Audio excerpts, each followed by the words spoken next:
에스겔서 31장 1절에서 9절 말씀입니다.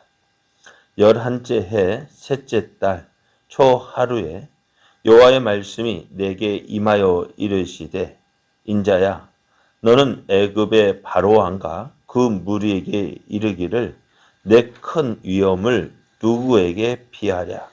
볼지어다 아수르 사람은 가지가 아름답고 그늘은 숲의 그늘 같으며 키가 크고 꼭대기가 구름에 닿은 레바논 백향목이었느니라.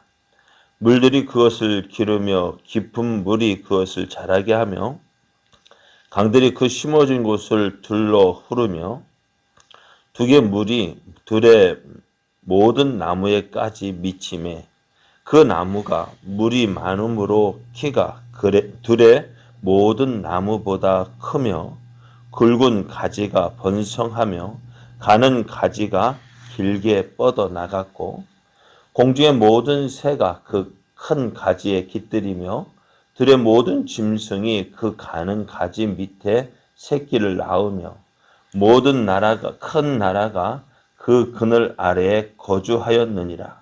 그 뿌리가 큰 물가에 있으므로 그 나무가 크고 가지가 길어 모양이 아름다우매 하나님의 동산의 백향목이 능히 그를 가리지 못하며 잣나무가 그 굵은 가지만 못하며 단풍나무가 그 가는 가지만 못하며 하나님의 동산의 어떤 나무도 그 아름다운 모양과 같지 못하였도다. 내가 그 가지를 많게 하여 모양이 아름답게 하였더니 하나님의 동산 에덴에 있는 모든 나무가 다 시기하였느니라. 아멘. 할렐루야. 우리를 사랑하셔서 좋은 것 주시길 기뻐하시는 하나님의 은혜 안에서 새날이 시작이 되었습니다. 하나님께서 허락하신 오늘 하루가 함께 하시는 하나님을 믿고 의지함으로 하나님의 크신 은혜와 사랑을 누리는 복된 날 되기를 예수님의 이름으로 축복합니다. 오늘 우리에게 주신 하나님 말씀을 통해서 하나님의 은혜를 잘 누리는 것이 복입니다. 하나님의 은혜를 잘 누리는 것이 복입니다. 이런 제목으로 하나님 말씀을 증거하겠습니다. 바벨론은 점점 강해져 가고 있고요. 애굽은 점점 쇠퇴해져 갔습니다. 이런 모습을 보면서 사람들은 군사적인 우위를 가진 바벨론이 애굽을 물리치는 것이 당연하다고 생각을 합니다. 하지만 이 바벨론이 힘을 얻고 애굽이 쇠퇴해져 가는 것은요. 하나님의 역사에 의한 것임을 기억해야 합니다. 하나님은 하나님의 칼을 바벨론 왕에게 주셨습니다. 반면 애굽 왕의 두 팔을 꺾으셔서 힘을 쓰지 못하게 하셨습니다. 하나님께서 이렇게 하신 이유는 다른 것이 아니에요. 하나님께서 여호와 하나님인 줄 알게 하기 위함입니다. 그리고 이스라엘이 누구를 믿고 의지해야 할 것인지, 그래서 이스라엘의 구원자는 애굽이 아니라 하나님이시라는 사실을 분명하게 보여주기 위함이었습니다. 오늘 하나님은 에스겔에게 다시 말씀을 주시는데요. 그때가 언제였느냐? 11째 해 셋째 달 초하루라고 말씀을 합니다. 이때는 예루살렘이 바벨론 군대에 포위된 지 약 17개월이 되는 때였습니다. 예루살렘이 언제 멸망했느냐?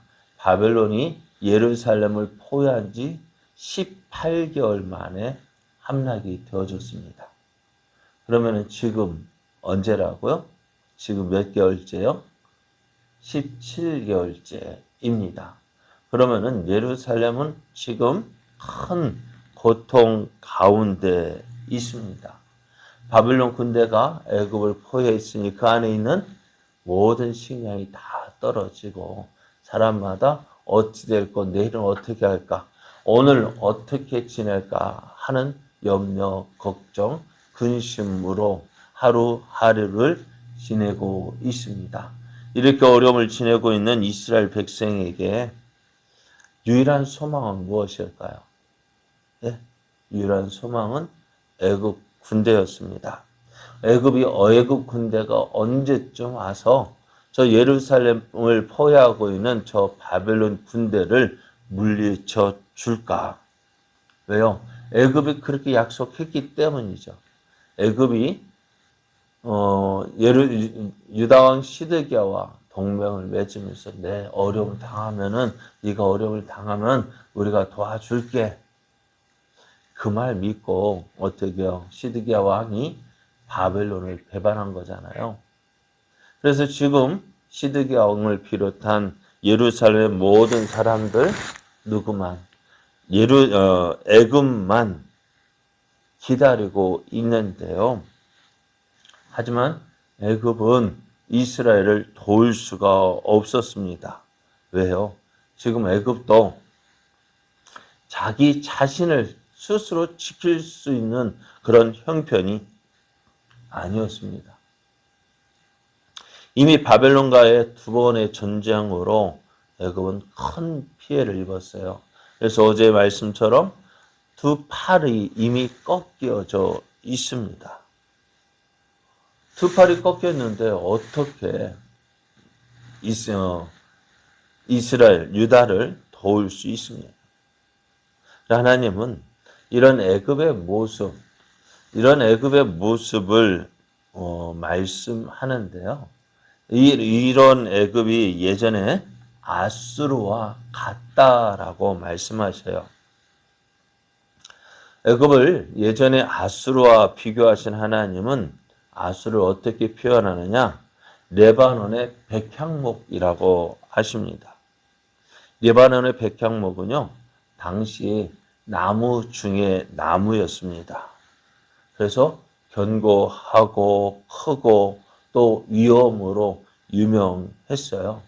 그래서 백향목은 건축 자재로서 타의 추종을 불허할 정도였어요. 가장 고급 자재가 뭐냐? 이 백향목이었습니다. 다윗 왕궁을 지을 때 무엇으로 지었다고요? 백향목으로 지었습니다. 성전을 지을 때도 백향목으로 지었습니다. 왜 백향목으로 지었을까요? 가장 좋은 자재가 백향목이었기 때문에 그래요. 그래서 에스겔은 이러한 레바논의 백향목의 이미지를 이제 과거에 하려 했던 그 아수르 제국의 힘과 영광을 나타내는데 사용했습니다. 이 말씀은 과거에 아수르라는 나라가 어떻게 크고 아름다운 백향목과 같이 모든 나라 위에 뛰어났고 힘과 영광을 사방에 떨쳤다는 것입니다. 그래서 백향목은 어떻게 되느냐? 오늘 말씀을 보면 그 뿌리가 큰 물가에 있고요. 그래서 이 백향목은 아름답게 성장합니다. 그 나무가 크고 가지가 길었습니다. 이런 백향목의 아름다움은 어떻게 되어지느냐? 이렇게 잘 크고 자란 그 모습이 오늘 말씀을 보면은요. 9절 말씀을 보면은 내가 그 가지를 많게 하여 모양이 아름답게 하였더니 하나님의 동산 에덴에 있는 모든 나무가 다 희귀하였다. 여러분 세상에 가장 아름다운 동산이 어디일까요? 예? 어디예요? 세상에서 가장 아름다운 거. 하나님께서 천지를 창조하시고 우리가 사람의 생각으로 하나님께서 이 세상을 지으시고 하나님 지으신 세상을 평가하실 때 어떻게 해요? 어떻게 평가하셨어요? 하나님 보시기에 좋았더라가 아니라 심히 좋았더라. 그렇게 심히 좋은 세상에서 하나님이 특별하게 좋은 곳을 만드셨어요. 누구를 위해서? 사람을 위해서. 사람을 위해서 가장 아름다운 동산, 에덴 동산을 만드셨는데요. 그 동산 얼마나 아름다울까요?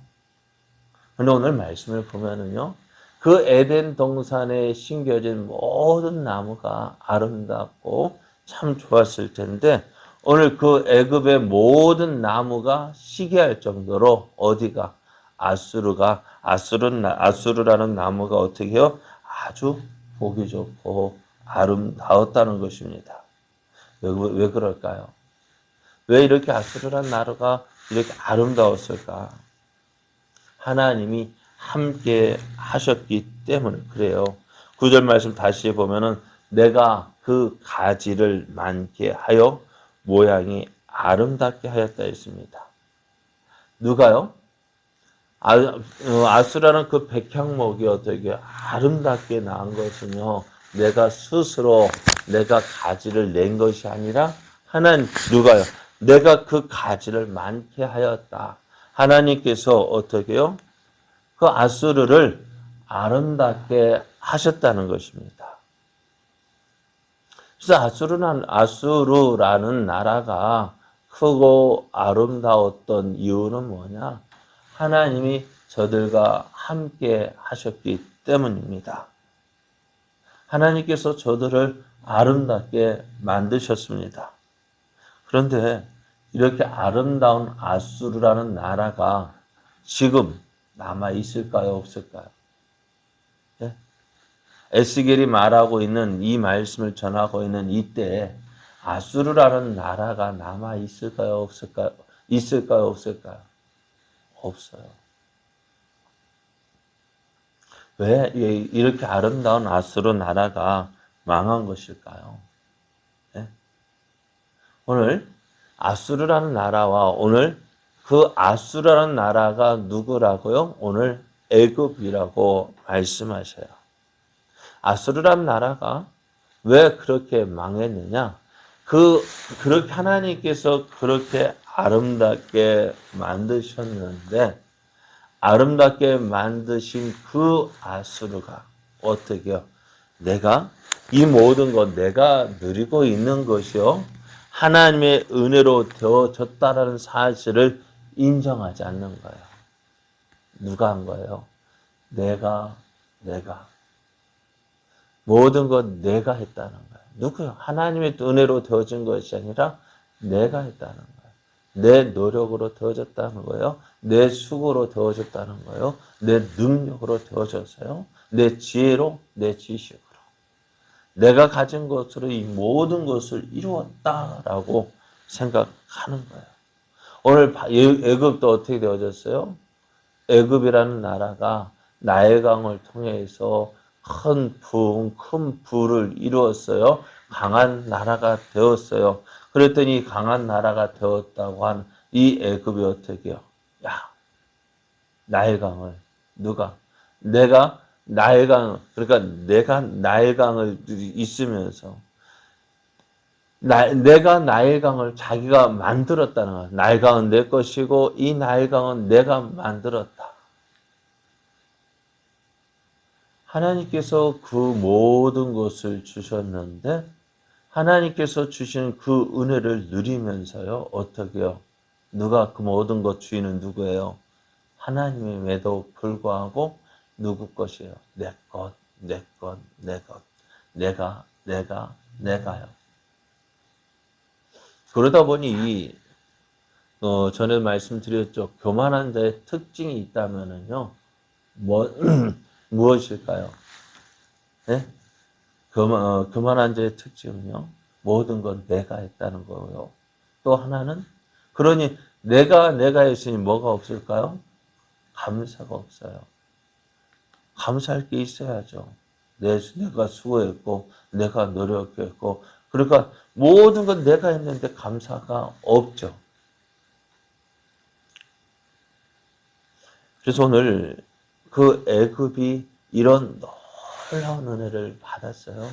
그런데 그 은혜를 받았음에도 불구하고 그것이 어떻게 되느냐 멸망으로 가는 길이 되고 말았던 거예요. 그래서 오늘 우리가 하나님의 은혜를 사모합니다. 하나님의 은혜를 원합니다. 그래요. 은혜 사모해야 되죠. 하나님의 복 받아야 되죠. 근데 하나님 주신 은혜, 하나님께서 주신 복 잘 누려야 됩니다. 네? 잘 누려야 돼요. 그게 주신 것이 복이 아니라 잘 누리는 것이 복이에요. 네? 내게 주신 것, 그것이 복이 아니라 그것을 잘 누려야 복이 되어지는 것이죠. 받았다고 해서 복이 되는 게 아니에요. 애굽, 또 애굽으로 비교되어진 그 아수르. 하나님께서 그를 아름답게 지으셨습니다. 그런데 아름답게 지은 그것으로 인해서 어떻게 아수르가 교만해졌어요. 애굽이라는 나라도 어떻게 되어져요? 교만했어요. 왜요? 하나님께서 주신 그 모든 복을요, 잘 누리지 못했기 때문에요. 하나님께서 우리에게 주신 모든 것들 왜 주셨을까요? 주신 이유가 뭘까요? 그것을 통해서 하나님의 뜻을 이루고 또 하나님의 영광 나타내라고 주신 거예요. 그것이 복이에요. 그 내게 주신 것 나를 위해서 사용하는 것이 아니라 하나님을 위해서 사용하는 그것이 복이에요. 주어진 용도로 쓰일 때에 그것이 복이에요. 그렇잖아요. 칼도 어떻게 쓰느냐에 따라서 어떻게 해요. 그게 주부의 손에 들리면은 아름다운 음식을 요리하는 칼이 되지만은 그것이 누구의 손에, 강도의 손에 들려지면은 무서운 무기가 돼요. 어떻게 쓰이느냐는 거예요. 똑같은 것이지만 어떻게 쓰이느냐, 그거에 따라서 용도가 달라집니다. 어떻게 보면 강도의 손에 들린 칼은 못된 것이고요. 주부의 손에 들린 칼은 아름다운 거예요. 오늘 우리가 하나님께서 주신 복 어떻게 쓰고 있습니까? 무엇을 위해서 쓰고 있습니까? 하나님께서 주신 복 잘 써야 그것이 복이 되는 거예요. 오늘 아수르 보십시오.